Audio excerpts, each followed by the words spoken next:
শ্যামাপ্রসাদ বাবু পার্লামেন্টে দাঁড়িয়ে আছেন, আমি তাকে একটি ছবি দেখালাম। তিনি বললেন, হ্যাঁ ঠিক এইভাবেই দেখেছি আমি তাকে। নির্ভীক, চোখে চোখ রেখে কথা বলতেন। এবং এখানে আসা মানে আমাদের জন্য এটা একটা তীর্থস্থল।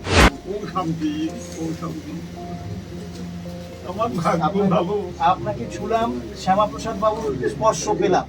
সুজবাং সুফলাং মম যোজসিতবাং স্বস্তি সবলাং মাতরং বন্দে মাতরং। যে দল ভারতের যে সংস্কৃতি, ভারতের আধ্যাত্ম এইসব নিয়ে স্বদেশী সভ্যতা, সামাজিক পারিবারিক এবং সাধারণভাবে হ্যাঁ, মানুষের দুঃখ যুদ্ধ, ভারতবর্ষের অনেক মনীষী জন্মগ্রহণ করেছেন, চলে গেছেন। ডক্টর শ্যামাপ্রসাদ মুখার্জি রিসার্চ ফাউন্ডেশনের অধ্যক্ষ হিসেবে আমি এসেছিলাম, এবং শ্যামাপ্রসাদ অনুরাগী হিসেবে আমরা সবাই এসেছিলাম, এবং বাঙালি হিসেবে আমরা সবাই এসেছিলাম।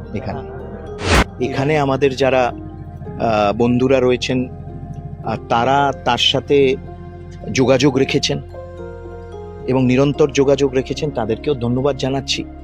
এবং তাদের মাধ্যমে আমরা এখানে আসতে পেরেছি। আপনারাও এত সুন্দর একটি স্টোরি করেছেন, সর্বত্র ছড়িয়ে গেছে। এবং এখানে আসা মানে আমাদের জন্য এটা একটা তীর্থস্থল। আমরা শ্যামাপ্রসাদ বাবুর এক অর্থে তাদের মাধ্যমে তার সান্নিধ্য, তার স্পর্শ পেলাম, এবং তাদের মাধ্যমে তাকে স্মরণ করে আমরা এখানে অনেক ঊর্জা, পজিটিভ এনার্জি নিয়ে এখান থেকে যাচ্ছি। আমি খুব সম্মানিত মনে করছি। আমি সবাইকে ধন্যবাদ। নির্ভীকভাবে দেশসেবা করে গেছেন, মোদিজি সেইভাবে করছেন, এবং আমরা তার সৈনিক। আমরা যাতে ঠিক মতো কাজ করতে পারি মানুষের জন্য। এবং 105 বছর বয়সে একেবারে ক্রিস্টাল ক্লিয়ার মেমোরি যাকে বলা হয়, একটা কথা দ্বিতীয়বার রিপিট করছেন না, এবং যা বলছেন। একজনের সাথে দেখা হয়েছিল রেঙ্গুনের দুর্গাবাড়িতে। তিনি শ্যামাপ্রসাদ বাবুর কাছে ইলেকশনের কাজের জন্যে, প্রথম সাধারণ নির্বাচন, তখন তিনি ছাত্র, গেছিলেন। দ্বিতীয় জনের সাথে দেখা হয়েছিল শিলচরে, তিনি শ্যামাপ্রসাদ বাবুর ইলেকশন এজেন্ট ছিলেন।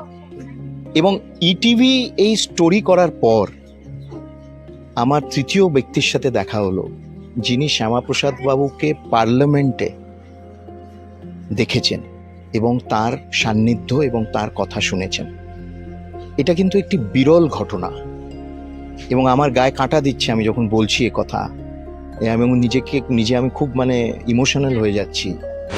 এবং তিনি 105 বছর বয়সে, কৃষ্ণদাসবাবু 105 বছর বয়সে যে ধরনের তার প্রখর তার মেমোরি, এখন তিনি কথা তার মনে আছে। শ্যামাপ্রসাদ বাবুর ডিসক্রিপশন যেভাবে দিচ্ছেন, আমি তাকে একটি ছবি দেখালাম। তিনি বললেন, হ্যাঁ এই শ্যামাপ্রসাদ বাবু পার্লামেন্টে দাঁড়িয়ে আছেন, আমি তাকে একটি ছবি দেখালাম।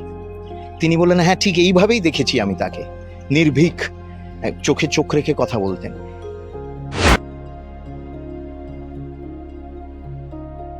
এবং ভারতবর্ষ এবং বাঙালিকে নিয়ে তিনি যেভাবে চিন্তা ভাবনা করতেন, ঠিক সেই অবিকল তিনি বর্ণনা করলেন। এবং সেই জন্য মনে হচ্ছিল এক সময়, এক পলকের জন্য মনে হচ্ছিল যে আমরা সেই সময়ে সেই যুগে পৌঁছে গেছি। এখানে আসার আরেকটা কারণ হচ্ছে যে আমাদের বর্তমান প্রজন্ম, আগামী প্রজন্ম যাতে শ্যামাপ্রসাদ বাবুকে আরো বেশি করে মনে রাখে এবং তার পথ অনুসরণ করে। প্রধানমন্ত্রী নরেন্দ্র মোদী যখন বলছেন এক ভারত শ্রেষ্ঠ ভারত, শ্যামাপ্রসাদ তার জীবন উৎসর্গ, আত্মবলিদান দিয়েছিলেন সেই এক ভারত শ্রেষ্ঠ ভারতের জন্য। প্রধানমন্ত্রী নরেন্দ্র মোদী যখন বলছেন এক দেশ এক সংবিধান, শ্যামাপ্রসাদ তার জীবন আত্মবলিদান দিয়েছিলেন সেই এক দেশ এক সংবিধানের জন্য। আজকে সেই এক দেশ এক সংবিধান, এক ভারত শ্রেষ্ঠ ভারত আমরা দেখতে পাচ্ছি। আগামী প্রজন্ম যাতে শ্যামাপ্রসাদের এই অবদান, তার বলিদান মনে রাখে, সেই জন্য এখানে আসা। এবং পশ্চিমবঙ্গ, তার ইতিহাস, গঠনের ইতিহাস, পশ্চিমবঙ্গকে প্রথম সারির রাজ্যে পরিণত করতে চেয়েছিলেন শ্যামাপ্রসাদ বাবু। সেই সংকল্পে যাতে আমরা এগিয়ে যেতে পারি, সেই জন্যই এখানে আসা।